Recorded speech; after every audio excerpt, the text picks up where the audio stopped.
Oke, sampai jumpa teman-teman di sesi kedua ini. Berjumpa lagi dengan saya, Anes Muwanto dari INDLC. Nah, di tahapan kedua atau sesi kedua ini, kita akan membahas mengenai 5 tingkatan kepemimpinan. Ya, kenapa ini penting? Karena ini menjadi alat untuk melekatkan kemampuan seorang connective leadership.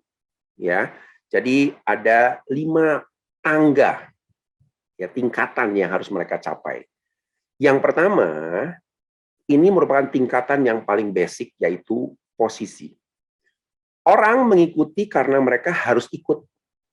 Nah, biasanya bawahan akan terpaksa ngikutin. Mungkin mereka nggak setuju, mungkin mereka belum menerima atasan baru mereka, tapi mereka harus mengikuti karena itu sudah menjadi kewenangan perusahaan. Itu level yang pertama. Lalu ada level yang kedua, yaitu level hubungan. Orang mengikuti karena mereka berkeinginan untuk mengikuti. Nah, orang sudah punya perasaan untuk sukarela ikut. Apalagi ketika mereka disapa, apalagi ketika mereka dimanusiakan, apalagi ketika mereka merasa bahwa mereka enjoy berhubungan dengan atasan mereka. Lalu step ketiga yaitu adalah produktivitas. Orang mengikuti karena apa yang telah Anda lakukan bagi organisasi. Nah, biasanya bawahan-bawahan akan sangat bangga ketika mereka punya pimpinan yang bisa membawa organisasi mereka ke arah produktivitas, menjadi punya prestasi yang dilihat oleh banyak orang di organisasi. Lalu tahapan berikutnya yaitu adalah pemberdayaan. Orang mengikuti karena apa diri Anda dan siapa Anda dan apa yang Anda lakukan. Nah, tentunya di sini sudah lebih advance. Artinya orang tidak sekedar menjadikan bawahan sebagai bawahan, tapi menjadikan bawahan juga sebagai partner, bahkan menjadikan bawahan sebagai kandidat masa depan mereka, gitu ya. Pemberdayaan bicara tentang bagaimana mereka juga harus memikirkan karir bawahan mereka dalam 5-6 tahun ke depan, mempersiapkan mereka dengan keterampilan, kompetensi yang tepat untuk mereka. Lalu tahapan yang kelima adalah tahapan puncak. Orang mengikuti karena siapa diri Anda dan siapa yang Anda wakili. Nah, ini tentunya level yang sudah cukup advance ya. Tapi di sini Anda sudah menjadi ikon, figur yang dihargai di organisasi, sehingga orang termotivasi untuk bekerja sesuai dengan prinsip-prinsip etos kerja yang Anda lakukan. Ya, kita bahas satu persatu. Oke. Yang pertama, kalau kita bicara di level yang paling basic atau posisi, ini merupakan awal karir yang menyenangkan untuk ditempati. Ya, tentunya orang kalau diberi posisi sebagai supervisor atau manager, di awal mereka merasa bangga. Karena secara finansial mereka juga akan naik, secara otoritas mereka juga akan lebih kuat, gitu kan ya. Tetapi sebaiknya tidak berlama-lama di sini. Nah, banyak orang, banyak leader yang terjebak di posisi. Mereka bangga dengan posisi sebagai seorang leader, tapi mereka lupa mereka harus improve kemampuan mereka. Karena apa? Karena orang lain mengikuti Anda karena keharusan. Nah, ini mesti hati-hati di sini. Ya. Pemimpin dimulai dengan adanya otoritas. Kembali bahwa seorang pimpinan itu mendapat mandat dari organisasi, tentunya otoritas itu diberikan. Tapi otoritas ini tidak akan berpindah tangan secara smooth kalau kita tidak gunakan dengan baik. Ya, jadi otoritas diberikan oleh perusahaan di awal karir sebagai seorang leader. Yang membedakan kekuatan pengaruh yang dimiliki. Ya, kalau mereka jadi staff, mereka tidak bisa nunjuk orang, tidak bisa merintah orang, tapi ketika mereka jadi leader, mereka punya tongkat yang punya otoritas untuk mengatur orang lain. Ya. Ini level yang paling basic. Di sini kuncinya adalah otoritas yang diberikan oleh perusahaan, bukan otoritas Anda. Anda belum dihargai, Anda belum dilihat sebagai seorang leader. Tapi orang takut karena Anda ditunjuk oleh perusahaan. Sehingga Anda biasa melakukan kekuasaan, menggunakan kekuasaan. Mendorong orang untuk tanggung jawab mereka. Dan orang juga bekerja hanya karena kewajiban. Nah, ini kelemahan dari step yang paling basic. Lalu step yang kedua yaitu hubungan. Anda tidak bisa memimpin orang lain jika Anda sendiri tidak suka membina hubungan dengan mereka. Nah, ini menarik. Karena kalau kita bicara hubungan, artinya Anda harus mulai masuk ke ranah yang lebih dalam, yaitu emosional. Tidak sekedar hubungan kerja, interaksi, berbicara pekerjaan, tapi Anda juga harus masuk ke ranah bagian dari personal seseorang. Individual demi individual, Anda harus memahami mereka, entah itu kemampuannya, entah itu pola berpikir, dan lain sebagainya. Orang lain mengikuti karena mereka ingin mengikuti. Nah, yang kedua, sudah ada kesukarelaan. Apalagi kalau Anda cukup aktif dalam membangun hubungan, orang respect pada apa yang Anda lakukan. Tidak ada seorang pun yang menjadi pemimpin sebelum hati dan pikiran orang-orang yang ia pimpin benar-benar menerimanya sebagai pemimpin. Nah, ini yang menjadi kunci dasar. Jadi Anda harus memenangkan trust. Kalau kita bicara entrusting tadi, di level instrumen, ini sangat digunakan menjadi hal yang penting sekali untuk membuat orang lain percaya bahwa saya sebagai pimpinan ingin membangun timnya. Bukan sekedar untuk jangka pendek, tapi jangka panjang, karir mereka di organisasi. Dan itu akan membuat Anda masuk pada level pemimpin yang lebih tinggi. Kuncinya apa? Yaitu trust. Ya. Jadi di sini, dalam trust ini, pertama, bicara tentang kepercayaan yang harus dibangun. Kedua, orang lebih punya harapan, ya, karena mereka merasa mendapat support, keluhan-keluhan mereka didengar, masalah-masalah mereka juga diberikan empati oleh atasan. Dan yang ketiga adalah mereka sudah mau membuka diri untuk memberikan support kepada atasan mereka. Lalu pada step yang ketiga, yaitu produktivitas, di sini ada mewujudkan banyak hal, membedakan pemimpin sejati dengan pemimpi. Karena contoh yang paling sederhana, kalau Anda mengikuti seorang pimpinan, lalu Anda tidak melihat prestasinya, lalu Anda sepanjang tahun bersama atasan Anda melihat biasa-biasa, bahkan terkesan hidup dalam comfort zone, tentunya Anda tidak merasa bangga dengan itu. Ya. Orang lain mengikuti Anda karena apa yang telah Anda lakukan untuk organisasi. Jadi kalau organisasi itu atau unit departemennya itu bisa menghasilkan sesuatu yang extraordinary, menonjol dalam organisasi, tentunya seluruh tim akan punya motivasi dan semangat untuk mencapai itu.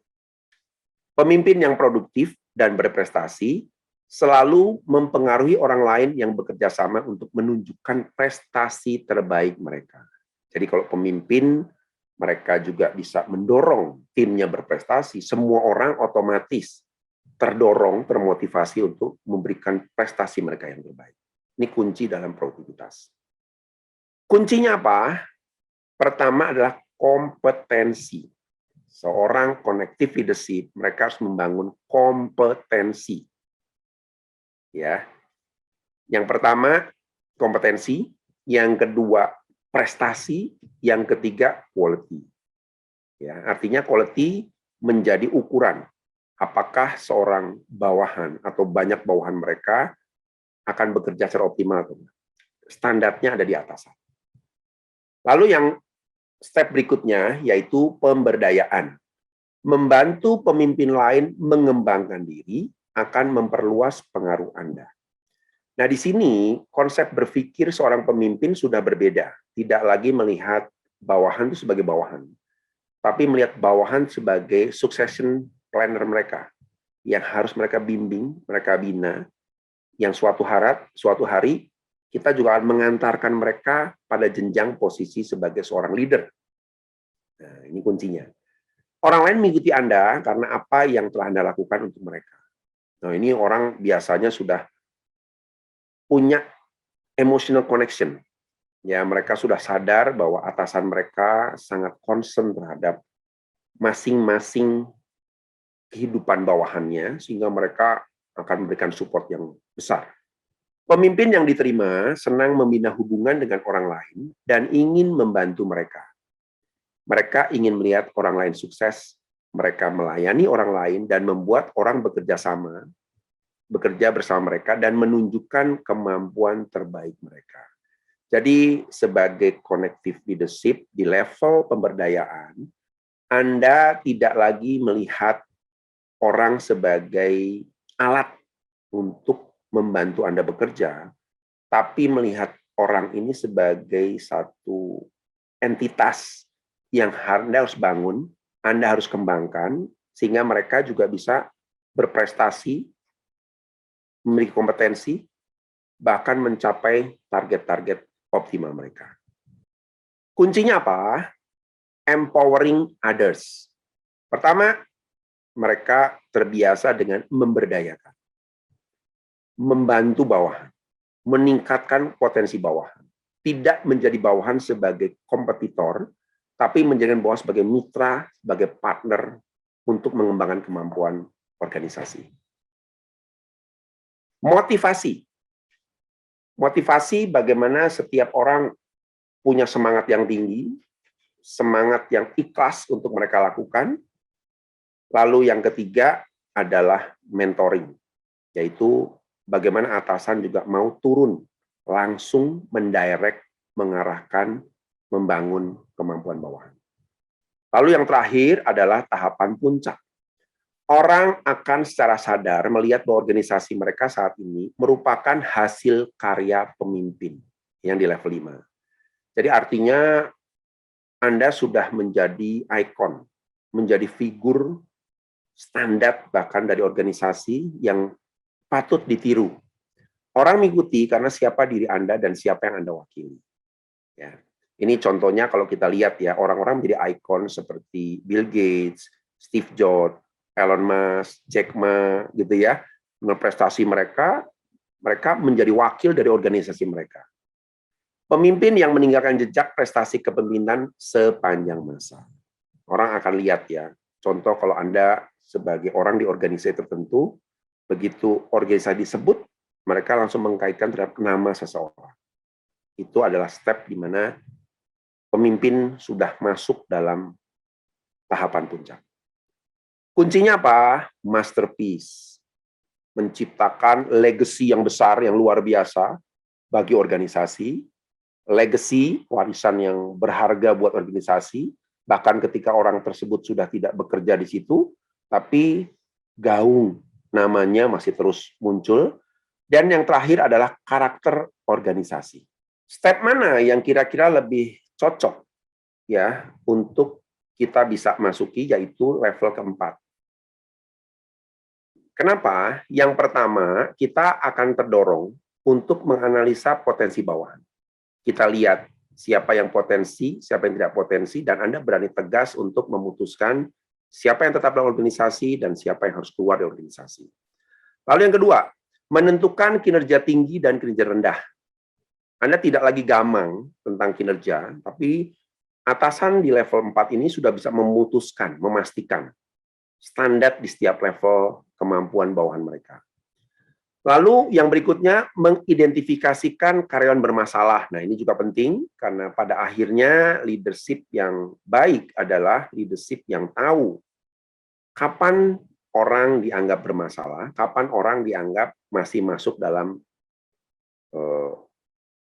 perilaku wajar. Ya. Lalu yang berikutnya, melakukan feedback, coaching, konseling untuk merubah perilaku. Ya, di level 4 biasanya leadership, seorang leader memang sudah punya tugas tambahan ya untuk memonitor bawahan, mengcoaching, membina mereka, menegur, mengarahkan, meluruskan, dan lain sebagainya. Ya. Nah, di sini tentunya akan memberikan hasil apa, yaitu peranan pemimpin masa depan. Ya, yang pertama. Lalu kedua, memahami kepribadian diri dan orang lain. Ini menjadi sangat penting. Ya, karena seorang leader, kalau mereka punya 10 bawahan, mereka harus punya 10 gaya yang tepat untuk masing-masing orang. Lalu mengenal dan mengatasi karyawan bermasalah. Lalu tindakan-tindakan terhadap karyawan bermasalah juga sama. Ya, kita sebagai seorang leadership di level 4, Anda harus tegas memastikan mereka siap atau tidak untuk gabung dalam organisasi Anda. Dan berikutnya melakukan coaching dengan sistematis. Jadi pemimpin di level 4, mereka sudah benar-benar membina, membangun bawahannya secara optimal. Baik, ini yang kita bisa pelajari dari 5 level ini. Kita akan bertemu lagi pada sesi berikutnya.